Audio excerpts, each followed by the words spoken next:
Hello. Happy Wednesday. It's a beautiful, oh, hey, Joe. Hey, Deb.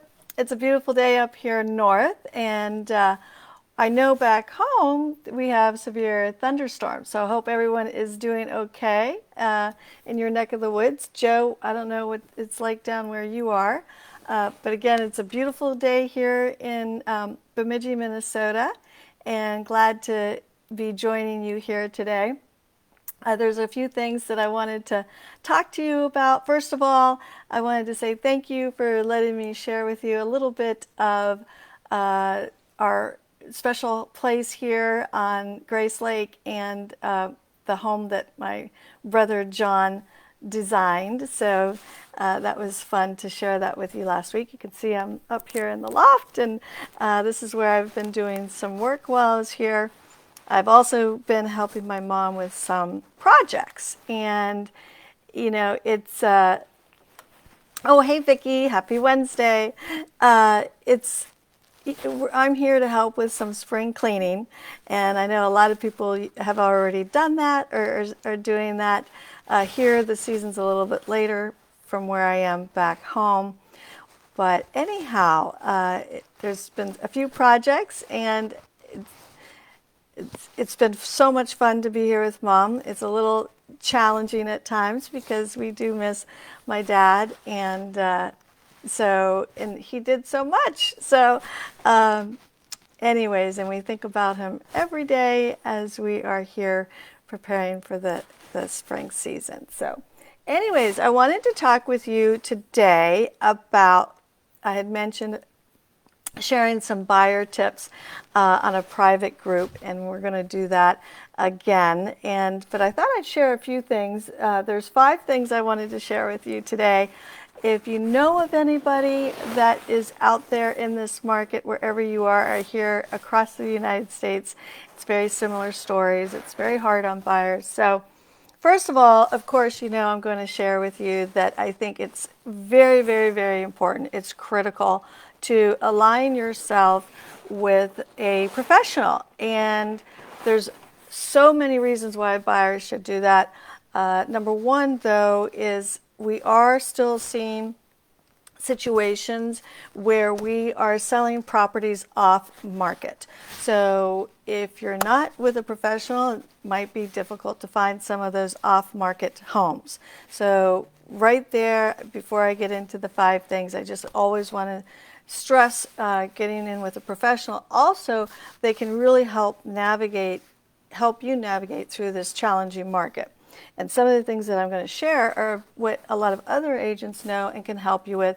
So I highly recommend go hire a professional when you're buying real estate. So one of the first things that you've heard me talk about is getting pre-approved. And there's different levels. So that's number one, is please get yourself pre-approved, and not just by picking up the phone and talking to a lender and saying, hey, I have this income, I have these liabilities, and they're like, great, you're qualified, you can go out and shop for a home.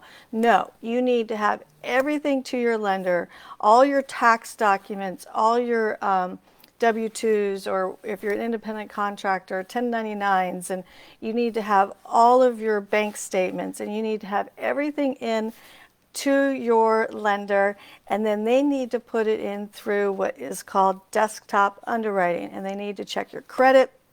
And then if you're self-employed, there's so much that goes into that. And then if you have a little bit of a lower credit score, you really need to have that lender help you. There's some tricks of the trade that they can help you with that credit score, or they may suggest that you pay off your car so that helps you qualify. So there's so many things that you need to be doing to set yourself up for success, and really get as tight as you can and all closed up. All you need to do is go find that property, and that's the only thing left in order to get you to closing with your lenders. So you need a very deep level of approval. So pre-approved, pre-approved, pre-approved for a buyer. The next thing I wanted to talk to you about is what I'm seeing people get qualified for a certain amount, whatever they're comfortable with in a payment, right? So they want to pay this amount in a payment, which equals this amount of price. Well, I'm suggesting to the buyers right now that please shop below your limit, because when you're making an offer, oftentimes you have to escalate. So if you're looking at home, if your limit is 700,000, right? You're not wanting to be looking at $700,000 homes right now. You need to be looking, probably, believe it or not, at a $500,000 home, which gives me to point number 3, and that is changing your criteria. You need to probably adjust your criteria. And what I mean by that is, if you were hoping to get a $700,000 single family, you may end up with a $500,000 luxury townhome. So adjusting your criteria and adjusting your price are two things that can really help buyers. I know it doesn't sound as fun, as because a lot of people want to have a certain idea, but for those that are making those adjustments, they're winning in today's market. So I definitely suggest those two things. The other thing is I wanted to talk to you about is, we all have a tendency to look at the houses that show beautiful online and that are like HGTV. Well, what I recommend is that you look for what I call in the business a sleeper home, one that actually has lingered a little bit on the market. And believe it or not, we have those. And there are homes that actually don't even sell in this market and expire, believe it or not. But those might be ones that don't present very well. Maybe they're way overpriced. Maybe they have something, like maybe one full bath, and you really wanted 2 full baths, but there's potential to put a second bath.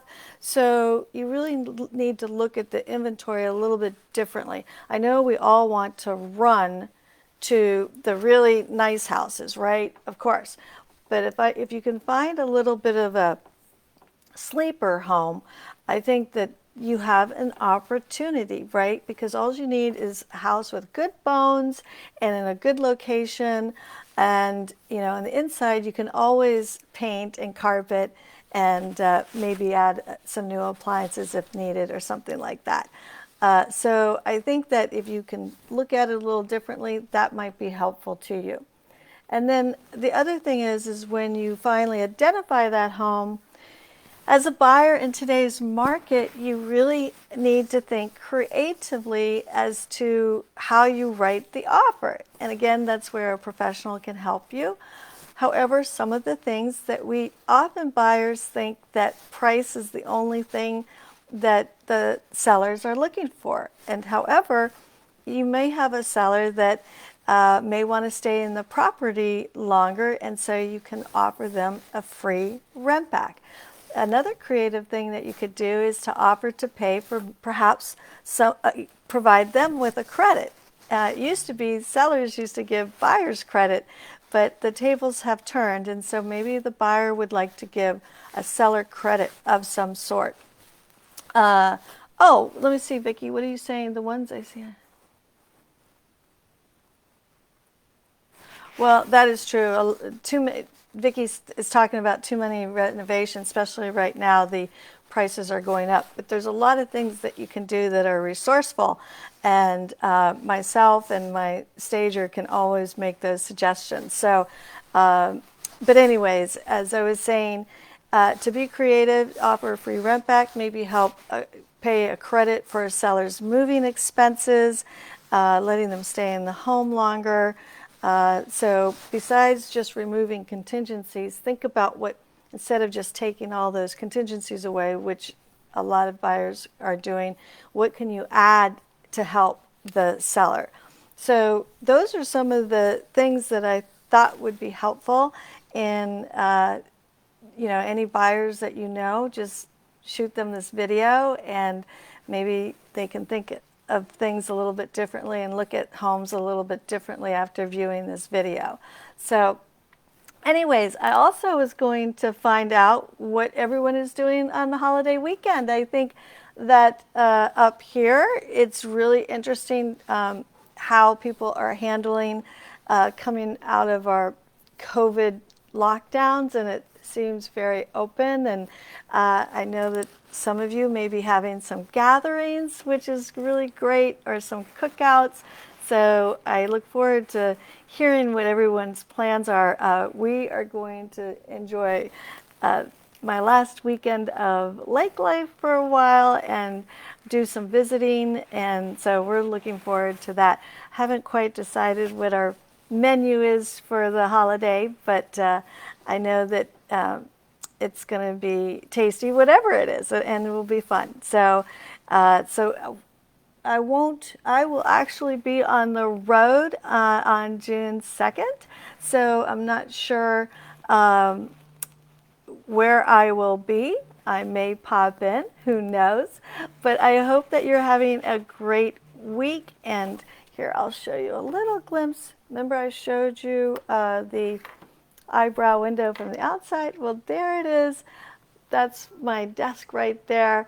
Working from here is like one of the best. So anyways, I hope everyone's doing well. Love connecting with you guys on a weekly basis. And certainly thumbs up, lots of love, and keep smiling. And we will maybe see you next week while I'm on the road. All right? Have a wonderful holiday weekend. Talk to you soon. Bye.